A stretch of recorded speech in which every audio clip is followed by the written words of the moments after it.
Hello, Ellie. Hello. So Mom wanted to take a video of how I like to study for my biology classes. And my way of studying is called active recall.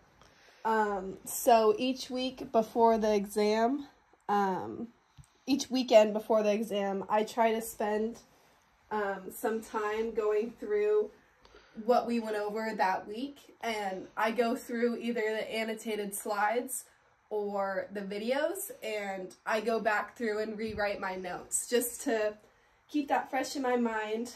And then the weekend before the exam, or the week depending on when my professor posts a study guide, I'll go through.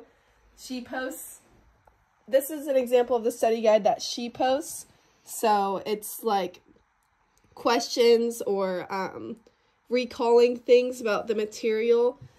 And then so what I do is I make a key for that. So I'll go through and, like, this is lecture 14 study guide, and I make an answer or a note about all those questions, and I highlight it. And then I'll go back through and I'll look at what, you know, I'll either look at this or I'll look at my notebook and I'll be like, okay, so what's the criteria that genetic material must fulfill? And I'll take a second and be like, okay, what's everything that I can remember about the criteria that the criteria, whatever. So then I'll like rewrite everything that I know, and if I don't remember, I'll go back and then look at my notes. And then I'll, you know, highlight it if I don't remember. And then another thing that I'll do is I'll use the textbook and I'll reread that chapter. So like this is lecture 13, so I think it might be chapter 12 or something.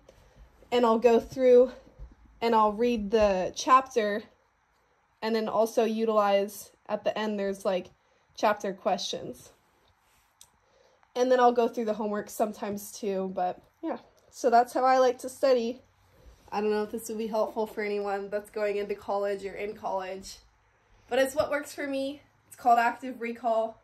You can look it up. Yeah. Thank you. Good job.